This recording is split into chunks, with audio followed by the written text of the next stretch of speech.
আজ যেখানে নৌকা বাইচ প্রতিযোগিতা বন্ধ করে দেওয়ার চেষ্টা করা হচ্ছে, এই তৌহিদি জনতারা কি জানে যে মসজিদের নববী প্রাঙ্গণে একসময় ঘোড়দৌড় প্রতিযোগিতার আয়োজন করা হতো, তাও মহানবীর নির্দেশে?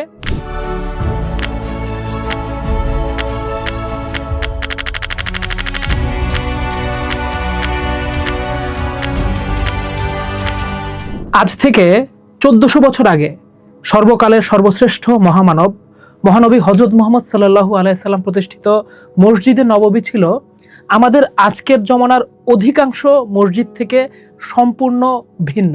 মসজিদে নববী কেবল কপাল ঠেকানোর একটা ইমারত ছিল না, বরং এই মসজিদ ছিল একটা জীবন্ত বিশ্ববিদ্যালয়, একটি রাষ্ট্রীয় সচিবালয়, একটি সুপ্রিম কোর্ট এবং আধুনিক হাসপাতাল, সব মিলিয়ে আত্মমানবতার শেষ আশ্রয়স্থল।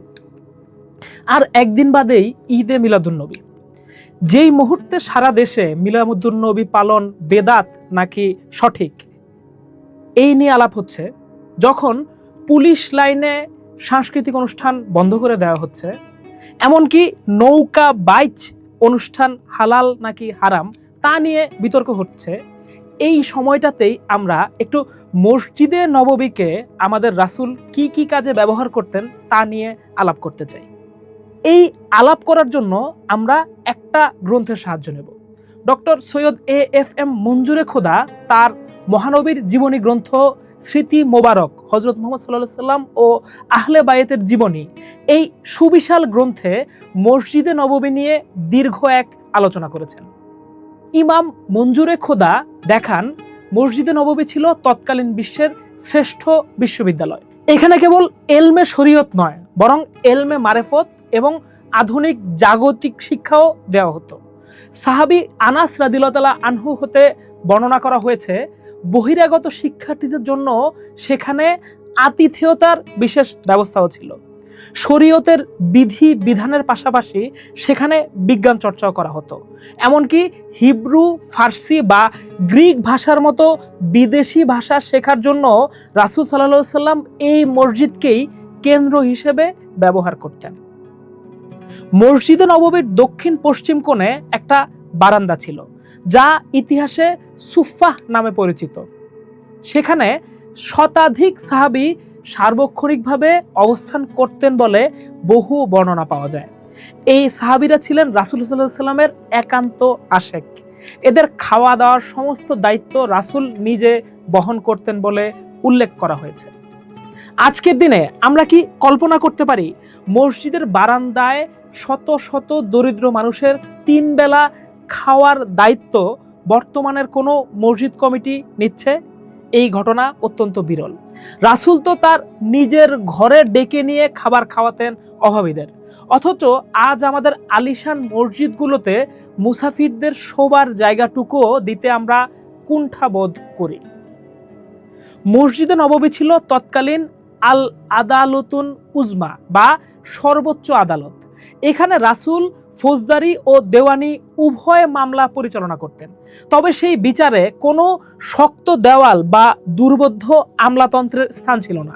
এমনকি অভিযুক্ত ব্যক্তিকে আত্মপক্ষ সমর্থনের পূর্ণ সুযোগ দেওয়া হতো, অর্থাৎ ছিল আপিল করারও সুব্যবস্থা।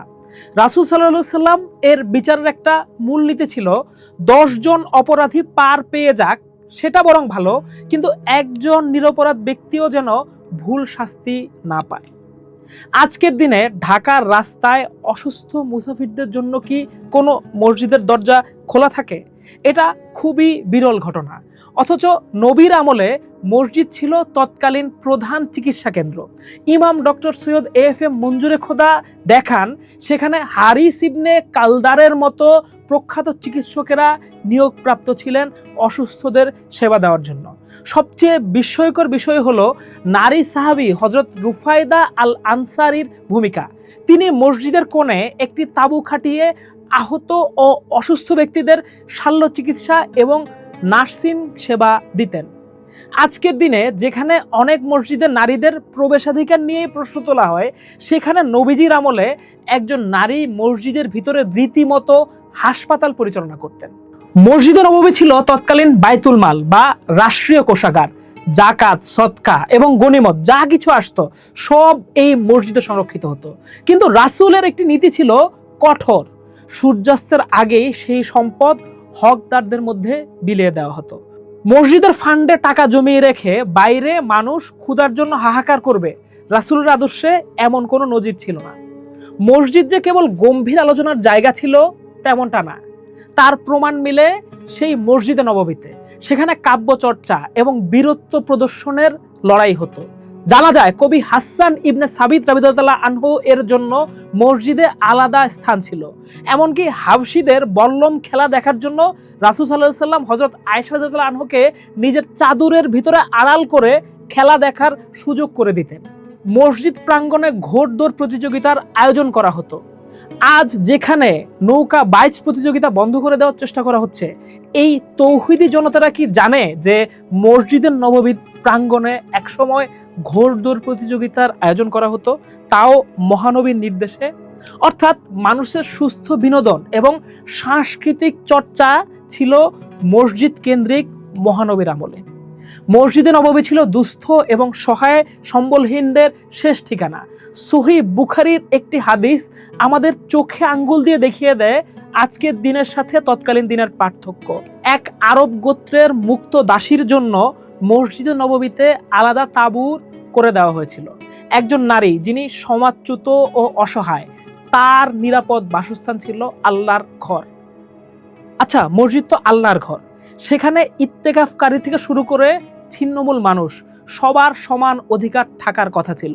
নবীজি সাল্লাল্লাহু আলাইহি সাল্লামের শিক্ষা যদি এইটাই হয় যে মসজিদ হবে সমাজের প্রতিটি মানুষের কল্যাণের কেন্দ্রবিন্দু, তাহলে আমরা কেন সেই ঐতিহ্য হারিয়ে কেবল ইট পাথরের কারুকাজ আর তালাবদ্ধ দরজার ভেতরেই সন্তুষ্টি রাখছি?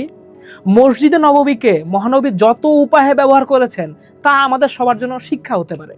মসজিদের বহুমুখী ব্যবহারের এই সুন্নাহকে সামনের দিনে এগিয়ে নিয়ে যাওয়ার প্রচেষ্টা আমাদের অব্যাহত রাখতে হবে। সময়ের অন্য পার্ট দেখুন, থাকুন ঢাকা পেপারসের সাথে।